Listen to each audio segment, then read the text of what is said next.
Welcome to the Core Happiness Podcast. I'm your host, Casey Banks, a mindset and positive psychology coach. On this podcast, we discuss all things related to creating happiness from within. So let's do it.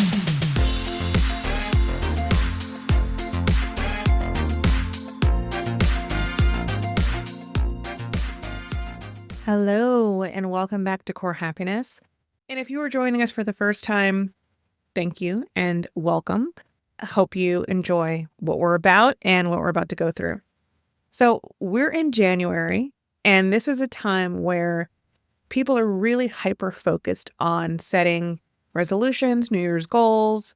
We're really kind of in that mode of, what do I want to do? What do I want to be? Like, some people are doing dry January, some people are hitting the gym every day, but we are really in this new beginning. And what do we want to do for this new beginning? How do we want to make the most out of this new beginning?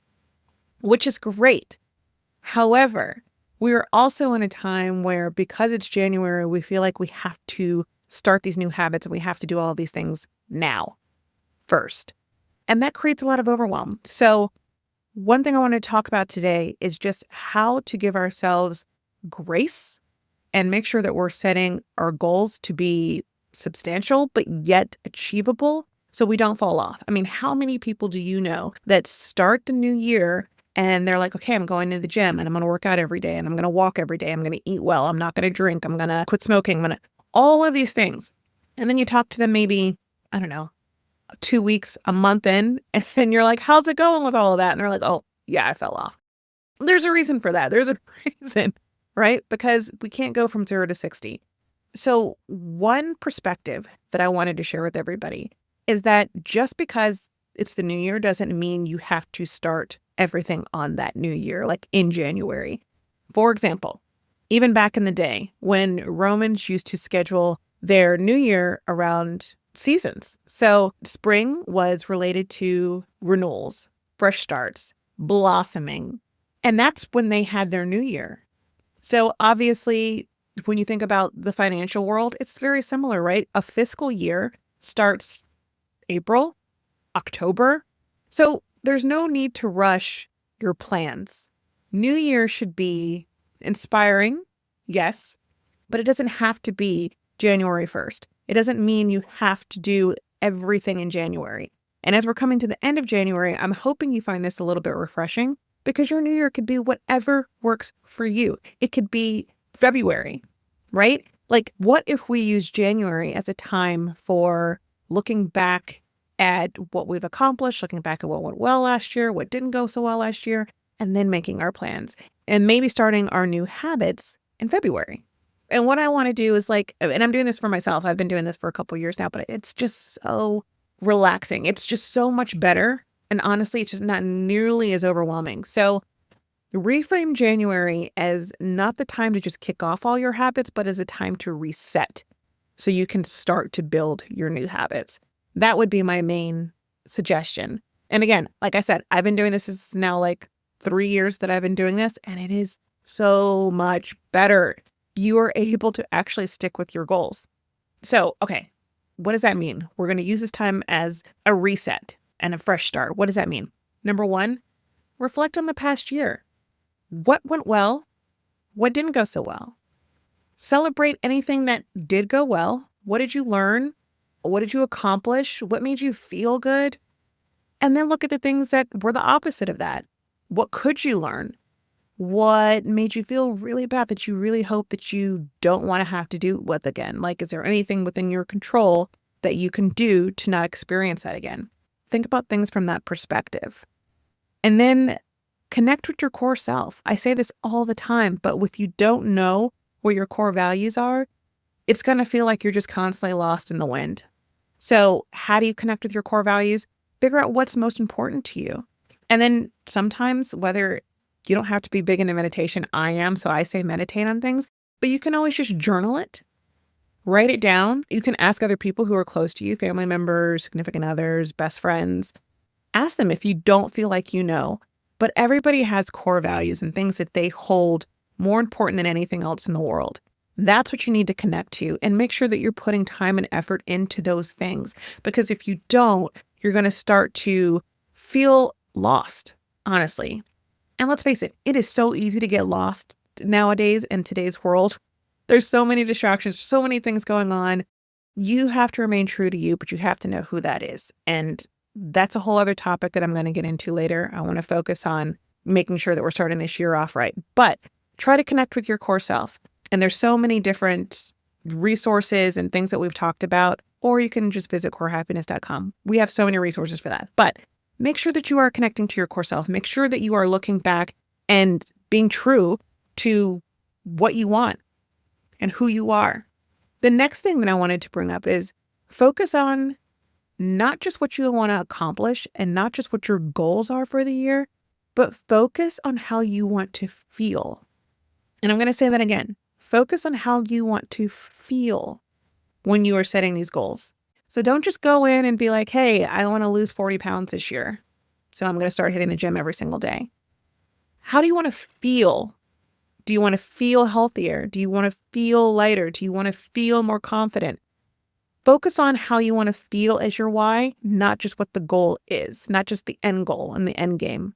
And the reason that this is important is because when you set your intentions based on how you want to feel, that gives you so much flexibility in terms of accomplishing that. So for example, you could feel lighter, you could feel more self-esteem, you could feel more confident if you lost 20 pounds. Maybe your clothes fit better. Maybe you would feel those things when you started to cook better. Maybe you feel those things just because you're going to the gym every day and you feel better, you feel confident. So focus on how you want to feel versus just the end game. And if eventually you get to 40 pounds, great. But the thing is, you actually accomplished your goal much sooner than even hitting that 40 pounds. So that's what I mean by that. And then the next tip is just make sure it's realistic. I know that this is a very clear one, but a lot of times we don't do that. A lot of times we want instant gratification. We just want to get there. Just get me to the goal, right? But if your goal, for example, is like, I want to run a marathon this year, you're not going to go sign up for a 5K immediately. Break it down first, especially if you've never run before. How about walking? And then maybe speed walking. And then maybe running short distances. What is that thing that they always said when we were like, I'm dating myself, but when in school we had our physical education and we'd be on a track in PE and they would say, run the straights, walk the curves, right? So you don't have to run the whole thing. Take things in bite-sized steps and actions. And that way you are also making sure that you're working on increasing that confidence. And the more that you increase confidence, the more momentum you give yourself. And then it's hard to fall off, right? If you're like, gosh, that goal of 5K is so far away, I can barely even walk a mile without getting winded. Then great. Start lower so you don't set yourself up for failure. Don't set yourself up to be disappointed. Like, make sure your expectations are actually realistic. And it's okay to take small steps. Don't think that you're not going to make progress because it's a small step. It's actually the opposite. Small steps equal more progress than trying to make huge leaps at a time. And then the other thing that I always bring up on this podcast is progress over perfection. As long as you are moving forward and making small, steady actions, you're winning. You're winning. There's no other way to put it. You're winning. Just be consistent and make sure that you're moving forward and steady. Slow and steady wins the race, right? That's all you need. You're winning. Just as a tip for those who are looking to start the year off right and wanting to set a good example or just try new things, try a vision board. Once again, I'm going to go back to a vision board with a twist. This is not just going and finding photos and cutting it out and putting it into a board. That's so dated, right? What we want to do is we want to go in and we want to, going back to how we feel, find photos that make you feel something. Again, focus on the sensory. How do you want to feel? What inspires something in you? And it doesn't have to just be an image. I know some people like to do vision boards and things like Canva or something like that. You can. And you know what? You can also do in Canva, you can add sounds. So include sounds. If you do a physical one, include textures or something. But think outside the box and really make sure that you're including sensory elements. And then when you have that, make sure that you're writing down your why. I want to feel this way because of X, Y, and Z. I want to experience this because of X, Y, and Z. Another reason why this is important is because science shows us that when we can visualize, it helps our mind already act as if. So if I want to visualize myself exercising every day, getting ready for this 5K, my mind is going to start to act as if. And this vision board of yours will just be a reminder and an inspiration for you to act as if. And then it helps you do. The other thing that I would suggest is don't do the same things every year. There's something that is called micro adventuring. And this is really just trying anything new every single month. Okay. If you are, let's say, cooking, you're a cook. You don't have to be a great cook, but you make meals for yourself every day. Try a new recipe every month. That counts. If you're a walker and you go to the park all the time, try to walk in a new location. Try to look up a new park, maybe a city over. If you are thinking about something like a hobby, try to take a workshop in something, but try something new every single month. That is a great way to, one, figure out what excites you, what motivates you, and it helps you stay in touch with what you care about, those core values. So try that. And then to make sure that you don't get off track, because accountability is always a big thing, try power hours. So this could be anything from an hour a week to focus on your goals, or if it can't be a full hour, then even the micro checking in at the end of the day, setting your intentions and your goals for the next day, or your action items for the next day, that counts too. But just make sure that you have that time to reflect and track your progress. Because if you're not tracking your progress, then it's not going to happen. And you're going to not feel motivated, and you're going to fall off because you're not seeing the progress and you're not seeing how it's worth it. And we want to make sure that you're motivated. We want to make sure that you're moving forward in the best way possible. So make sure to track your progress. And then last but not least, have fun. How many times do you know people who set a resolution, or maybe you set a resolution and then it's not even fun? Oh gosh, yeah, I'm doing it. I'm going to the gym every day. I'm running every day. I'm doing all these things. But man, this is a grind. And then you wake up in the morning and you find yourself dragging because you're just like, I don't really want to, but I know I should. And now it feels like I have to. So just have fun with it. Again, if fitness is something that you want to do, have fun with it. It doesn't have to always be going to the gym. It could be dance classes. It could be yoga, Pilates. There's so many other things that you could do that might be more fun, that helps you stick to your goal, right? If you are trying to cook better, again, trying new recipes or making it fun by inviting friends over and cooking together or taking a cooking class, just incorporate some level of fun and spontaneity into it also, because that will help ensure that we stay on track. Or make a game out of it. You can make a game out of things. Whatever you need to do that is fun for you, incorporate it in. Then you can ensure that you are going to stay on track.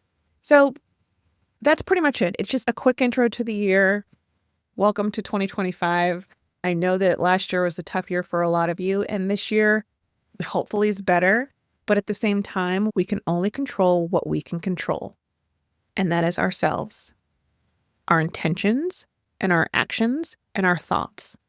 So think about all of that as you're going into this year, and do not put extra stress on yourself. You don't need that. It's the last thing you need. Be gentle with yourself. Not saying you shouldn't set goals, you should. But first, give yourself time to reset and then move forward to set your goals. And you'll see, you're going to feel better about them. You're going to feel more motivated. You're going to stay on track better, and you're going to achieve those goals faster than you would have any other time. I promise. Now, we do have amazing guests lined up for this year, so you won't want to miss it. So please subscribe if you want to hear it. And again, this is our first year doing YouTube. This is our actual first video doing YouTube for the podcast. So please be kind, be nice. And then outside of that, leave me a message. Let me know if this is helpful, what worked for you, what didn't work for you. I read every single comment that ever comes in for Core Happiness, and we just want to make sure that we're supporting you the best way that we can, because after all, that's why we're here, is to support you. And the best way to support us, because all this is all free resources for you. It's just to like and subscribe or leave a review. Okay? And that's it. Until the next time, be gentle with yourself. Be your biggest supporter, not your biggest critic. Much love. I thank you for joining me today. If you enjoyed this podcast, please feel free to rate it or leave a review. If you have any thoughts or questions, I would love to hear from you. You can email podcast@corehappiness.com. For show notes and additional resources, you can visit www.corehappiness.com. As always, please remember, never let anyone diminish your light. Until next time, sending you my love.